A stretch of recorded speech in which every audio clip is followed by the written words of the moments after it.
కల్తీ పాలు సేవించి అనారోగ్యం పాలైన సంఘటనపై జిల్లా కలెక్టర్ కీర్తి చేకూరి జిల్లా అధికారులు తక్షణ స్పందన అభినందనీయమని రాజమహేంద్రవరం పార్లమెంట్ సభ్యురాలు దగ్గుబాటి పురంధరేశ్వరి కొనియాడారు. మంగళవారం ఉదయం రాజమండ్రి కిమ్స్ రెయిన్బో ఆదిత్య ఆసుపత్రిలో చికిత్స పొందుతున్న బాధితులను ఆమె పరామర్శించారు.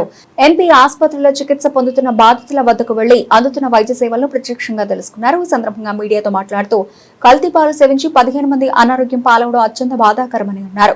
బాధాకరమైనటువంటి సంఘటన. కల్తీ పాలు తాగినటువంటి సందర్భంలో చాలా మంది ఆరోగ్యం దెబ్బతింటం మాత్రమే కాకుండా 4-5 చనిపోవటం కూడా జరిగినటువంటి సంఘటన. ఇది మనందరికీ కూడా ఒక కనువిప్పుగా మనం అందరం కూడా భావించాలి. ఈ యొక్క కల్తీ పాలు తాగిన తర్వాత 15 మంది దగ్గరగా హాస్పిటల్ అడ్మిట్ అయితే 4 మరణించడం జరిగింది. 11 మంది ఇంకా ట్రీట్మెంట్లో ఉన్నారు. 2 చిన్నారులు కూడా ఉన్నారు. ఒక బిడ్డ అయితే 2-3 నెలల బిడ్డ అని చెప్పి తెలియవచ్చినటువంటి విషయం. ఇంకొక బిడ్డ అయితే 5-6 సంవత్సరాల బిడ్డ. వారిరువురు కూడా అక్కడ రెయిన్బో హాస్పిటల్లో ఉన్నారు. మిగిలిన వారు ఇక్కడ కిమ్స్ హాస్పిటల్లో వైద్య సౌకర్యం సహకారం వాళ్ళు అందుకుంటున్నటువంటి నేపథ్యం.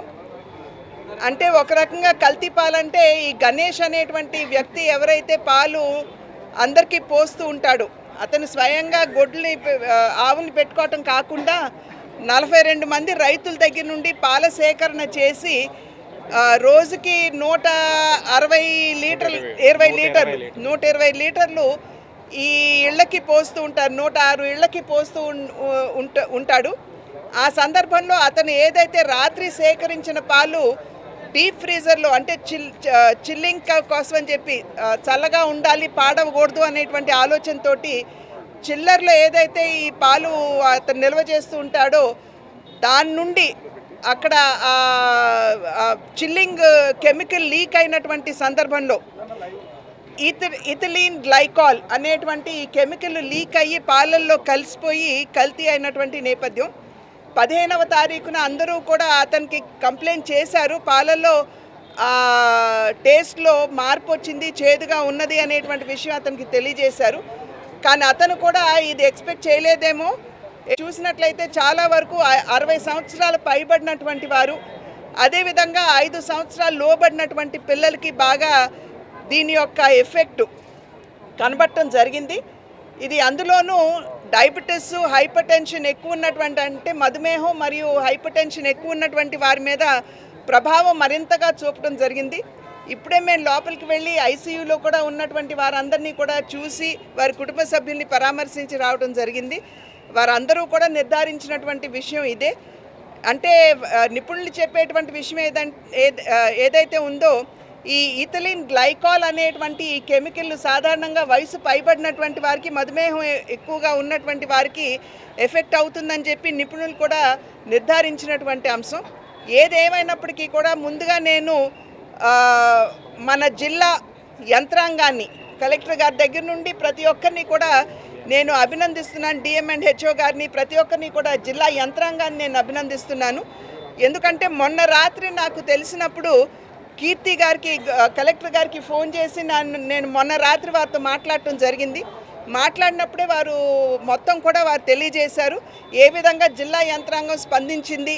వారి ఇళ్ళకెళ్ళి బ్లడ్ శాంపిల్స్ దగ్గర నుండి, పాల శాంపిల్స్ దగ్గర నుండి తీసుకోవటం, అదేవిధంగా మిగిలిన 42 రైతుల దగ్గర కూడా వెళ్ళి అక్కడ కూడా పాల శాంపిల్స్ని సేకరించడం, టెస్టింగ్ చేయించడం, ఇవన్నీ కూడా వెంటనే స్పందించినటువంటి సందర్భంలో విషయం కూడా మనకి అర్థమయ్యి వారందరినీ కూడా హాస్పిటల్కి మెరుగైనటువంటి వైద్యం కోసం హాస్పిటల్ తీసుకొచ్చేటువంటి అవకాశం మనకి లభించింది. అది మాత్రమే కాకుండా నేను రాష్ట్ర ప్రభుత్వాన్ని కూడా నేను అభినందిస్తున్నాను. వారు కూడా వెంటనే స్పందించి ముఖ్యమంత్రి గారి దగ్గర నుండి వైద్య ఆరోగ్య శాఖ మంత్రి గారు లోకేష్ గారు ప్రతి ఒక్కరూ కూడా వెంటనే స్పందించి జిల్లా యంత్రాంగంతో మాట్లాడుతూ వారికి మెరుగైనటువంటి వైద్యాన్ని అందించండి, ఎంత ఖర్చు అయినా సరే అది ప్రభుత్వం భరిస్తుంది అని చెప్పి భరోసా వారు ఇవ్వటం జరిగింది. కనుక వారికి కూడా నేను ధన్యవాదాలు తెలియజేస్తున్నాను. ఏదేమైనప్పటికీ కూడా ఈ కల్తీ జరగడం అన్నది, ఆ పాలు తాగిన తర్వాత 4 మరణించడం, అందులోనూ చిన్నారులు ఇవాళ వెంటిలేటర్ మీద, డయాలసిస్ మీద ఉండటం, ఇది చాలా బాధాకరమైనటువంటి విషయం. ఈ రకమైనటువంటి సంఘటన పునరావృతం కాకుండా ఉండాలి అని అంటే ఎవరైతే పాల డిస్ట్రిబ్యూటర్స్ ఉన్నారో వారందరి దగ్గర ఉన్నటువంటి చిల్లింగ్ ఎక్విప్మెంట్ ఏదైతే ఉందో వెంటనే వాటిని ఒకసారి రివ్యూ చేయవలసినటువంటి అవసరం ఉంది. ఎందుకంటే ఈ రకంగా కెమికల్ లీక్ అయ్యి పాలల్లో కలవకుండా ఉండాలి, మరి మెరుగైనటువంటి పాలు అందరికీ అందించాలి అంటే ఖచ్చితంగా జిల్లా యంత్రాంగం దీని మీద దృష్టి కేంద్రీకరించాలి. అదేవిధంగా పాలు సేకరణ ఏదైతే జరుగుతుందో ఈ పాల రైతులు ఎవరైతే ఉన్నారో అక్కడ కూడా గోవుల దగ్గర వారు ఏమైనా హార్మోన్స్ ఏమైనా వాడుతున్నారా, ఎందుకంటే కొన్ని సందర్భాల్లో చిక్కదనం రావాలి అని పాలు ఎక్కువగా గొడ్లు ఇవ్వాలని ఆవులు ఇవ్వాలని చెప్పి వాటికి హార్మోన్ ఇంజెక్షన్లు కూడా ఇస్తూ ఉంటారు. కనుక అటువంటి ఏమన్నా ఇస్తుంటే కనుక వాటిని నిరోధించడం, ఈ రకమైనటువంటి విషయాల మీద కూడా జిల్లా యంత్రాంగం వెంటనే దృష్టి పెట్టాలని నేను కలెక్టర్ గారితో కూడా మాట్లాడటం జరిగింది. వారు కూడా వెంటనే స్పందించి ఖచ్చితంగా ఆ దిశగా చూస్తామని చెప్పారు. ఏదైనా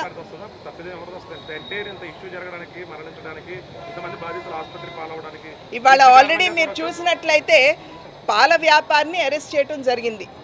అతన్ని హీఈస్ అండర్ అరెస్ట్.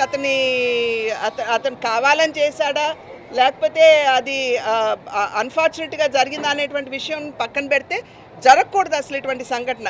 ఇవాళ అతన్ని కస్టడీలోకి తీసుకున్నారు. Nobody has let him out. So జిల్లా యంత్రాంగం ఖచ్చితంగా దీని మీద రాష్ట్ర ప్రభుత్వం దీని మీద దృష్టి పెట్టి కఠినమైనటువంటి చర్యలు ఖచ్చితంగా తీసుకుంటారు. కొన్ని వచ్చాయి, 293 శాంపిల్స్ అనుకుంటాను తీసినట్లయితే దగ్గర 280 శాంపిల్స్ అనుకుంటాను. 293 తీసుకుంటే 241 మనకి ఆల్రెడీ అందరి దగ్గర కలెక్ట్ చేసినటువంటి శాంపిల్స్ రిపోర్ట్స్ వచ్చాయి. వారిలో అంత ఇబ్బందికరమైనటువంటి పరిస్థితి లేదు అనేది మనకి తేటతెలమైంది. మిగతావి త్వరలో అయ్యేటువంటి వైద్య ఖర్చు ఏదైతే ఉందో ప్రభుత్వమే భరుస్తుంది, వారి మీద భారం పడేటువంటి అవకాశం లేదు. 1, 2 మీరు చెప్పినట్టుగా జనరల్ హాస్పిటల్ యొక్క పరిస్థితి ఏదైతే ఉందో ఇందాకే మేము మాట్లాడుకున్నాం. ఖచ్చితంగా దాన్ని ఒకసారి సమీక్షించి స్థానిక ఎమ్మెల్యే గారు, నేను, అదేవిధంగా డిఎంఎండ్హెచ్ఓ గారు, వైద్య శాఖ మంత్రితోటి కూర్చుని ఒకసారి రివ్యూ చేసుకుని డెఫినెట్గా దాని మీద దృష్టి కేంద్రీకరించడం జరుగుతుంది. నమస్కారం. గత రోజున్నరగా అంటే సుమారు 22వ తారీఖు సాయంత్రం నుంచి జరుగుతున్న పరిణామాలన్నీ కూడా మనం చూస్తూ ఉన్నాం. ఎప్పటికప్పుడు వైద్య సిబ్బందితో పాటు కూటమి నాయకులందరూ కూడా అప్రమత్తమై చేయవలసిన కార్యక్రమాలు చేస్తూ ఇప్పటికే సుమారు 293 మందికి శాంపుల్ సేకరించడం జరిగింది. 22వ తారీఖు సాయంత్రం తెలిసిన వెంటనే కారకులు అయిన గణేష్ని వెంటనే పోలీసు వారు అధీనంలో తీసుకొని రాత్రికి రాత్రే ఇళ్ళలన్నింటినీ కూడా సుమారు 110 కుటుంబాలు ఐడెంటిఫై చేసి 293 మందికి శాంపిల్స్ తీసుకోగా అందులో 241 మందికి ఏ విధమైన ఇబ్బంది లేదని రిపోర్ట్స్ కూడా రావడం జరిగింది. ఇంకా 50 మందికి ఇంకొక 2-3 గంటలు అవి కూడా రావడం జరుగుతుంది. దురదృష్టమైన సంఘటన. ఇప్పుడే గౌరవ ఎంపీ గారు చెప్పినట్లుగా కారణం ఏంటన్నది కూడా చెప్పడం జరిగింది. తెలిసి చేశాడా తెలియక చేశాడా అన్నది పక్కన పెడితే ఇబ్బంది అయితే కలిగింది, మరణించారు, ఇబ్బంది పడతా ఉన్నారు కొన్ని కుటుంబాలు. ప్రైవేటు వ్యాపారం చేసుకుంటున్న వ్యక్తి అయినా సరే చేసింది తప్పు. ప్రభుత్వం బాధ్యత తీసుకొని ఎక్స్గ్రేషా ఇవ్వడంతో పాటు ఆ కుటుంబం ఒక వైద్యపరమైన ఇబ్బందులన్నింటినీ వాళ్ళకి ఖర్చు పెట్టే ప్రతిదీ రూపాయి కూడా ప్రభుత్వమే బాధ్యత తీసుకుంటుంది.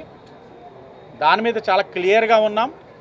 రిపోర్ట్స్ ఇంకా రావాల్సినవి ఉన్నాయి, సాయంత్రానికి వస్తాయని ఆశిస్తాను. వచ్చిన తర్వాత ఒక లాజికల్ కంక్లూషన్ తీసుకొని భవిష్యత్తులో మరలా ఎలాంటి, ఎందుకంటే ఇతను చేస్తున్న వ్యక్తి ఎవరైతే గణేష్ వ్యాపారం ఈ సంవత్సరం 2 సంవత్సరాలుగా చేస్తుంది కాదు, గత ప్రభుత్వంలో కూడా చేశాడు, అంత ముందుకు చేశాడు. ఈరోజు తప్పు జరిగింది, రేపు ఇంకా పునరావృతం కాకుండా ఏం చర్యలు తీసుకోవాలి? జిల్లా యంత్రాంగం, ఆ శాఖ సంబంధించిన వారు అందరూ కూర్చొని భవిష్యత్తులో మరలా జరగకుండా ఉండేందుకు కూడా నిర్ణయాలు కూడా తీసుకుంటామని కూడా తెలియచేస్తూ ఆ కుటుంబాల ఒక ఆవేదన అంతా ఇంత కాదు. ఎందుకంటే అందరూ కూడా చెప్తా ఉన్నారు చేదుగా ఉంది చేదుగా ఉంది చేదుగా ఉందని చెప్పినా ఏదో ఒక కారణం వల్ల అయ్యి ఉంటుందిలే, ఎప్పటి నుంచో సంవత్సరాలుగా వేస్తున్నవాడు కదా, తప్పేం జరుగుద్దులేనే ఉన్నారు అందరూ కూడా. కానీ ఇలాంటి సంఘటనలు జరుగుద్దని ఎవరు ఊహించలేదు. దురదృష్టకరం. గౌరవ ముఖ్యమంత్రి గారు ఎప్పటికప్పుడు తెలుసుకుంటున్నారు, హెల్త్ మినిస్టర్ గారు తెలుసుకుంటున్నారు, హెచ్ఆర్డి మినిస్టర్ గారు కూడా రివ్యూ చేసుకుంటున్నారు. యంత్రాంగం మొత్తం ఈ పని మీదే ఉన్నాం. శాసనసభ్యుగా నేను కానీ, మా కార్పొరేషన్ చైర్మన్ గారు కానీ, రుడా చైర్మన్ గారు కానీ, మొత్తం కూటమి నాయకులు, యంత్రాంగం, హెల్త్ డిపార్ట్మెంట్ అందరూ కూడా ఇదే పని మీద నిమగ్నమై ఉన్నాం. ఆ బాధ పిల్లల్ని చూసిన దగ్గరించి బాధ అయితే వర్ణాతీతం. అదే మదిలో మెలుస్తూ ఉంది. ఆ పిల్లల్ని చూసిన దగ్గర నుంచి అన్యం పుణ్యం తెలియని పిల్లలు, వారు ఏ తప్పు చేయలే, కానీ ఈ రోజున శిక్ష అనుభవిస్తూ ఉన్నారు. ఇలాంటి పరిస్థితి ఏ కుటుంబానికి కూడా రాకూడదు, రానివ్వకుండా కూడా ప్రభుత్వం బాధ్యత తీసుకుంటుందని కూడా తెలియజేస్తాం.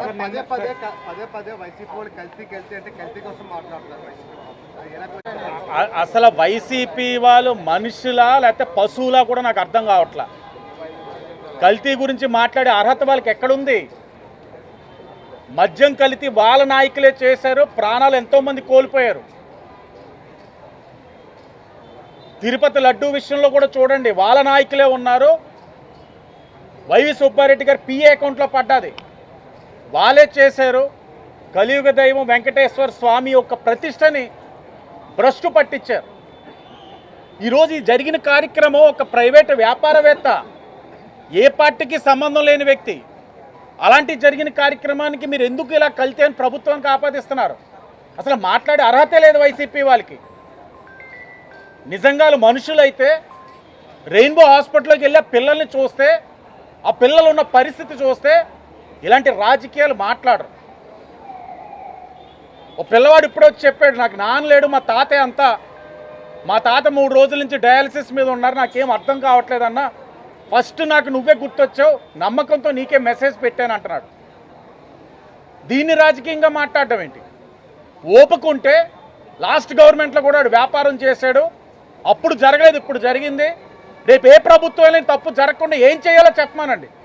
అంతేగాని మందనేసుకొని వచ్చి ఇక్కడ రాజకీయం చేసేస్తారంటే ప్రజలు ఉమ్మేస్తారు వాళ్ళ మొహాల మీద. మీరు మాట్లాడండి. టెక్నికల్ ఆస్పెక్ట్లో ఈ మిస్టేక్ జరిగింది. సో అలాంటి పునరావృతం కాకుండా ఇది యానిమల్ హస్బెండరీ అలాగే హెల్త్ వారు, హెల్త్ డిపార్ట్మెంట్ అందరూ కలిపి కూర్చొని మ్యానుఫ్యాక్చరర్స్ కూడా ఇలాంటి కెమికల్స్ దాంట్లో ఉపయోగించకుండా ఉండే విధంగా, ఎందుకంటే ఆల్టర్నేటివ్ మెజర్స్లో చేయడానికి అవకాశం ఉంది. ఆ ఆల్టర్నేటివ్ మెజర్ ఏంటన్నది, ఏం వాడాలన్న దాని మీద కూడా ప్రభుత్వం ఒక క్లియర్ గైడ్లైన్స్, రేపు భవిష్యత్తులో ఈ మెటీరియల్ వాడకూడదు, చిల్లర్స్లో ఇది ఉండకూడదు అన్న దాని మీద కూడా ఒక స్పష్టమైన నిర్ణయంతో కూడా రావడం జరుగుతుంది.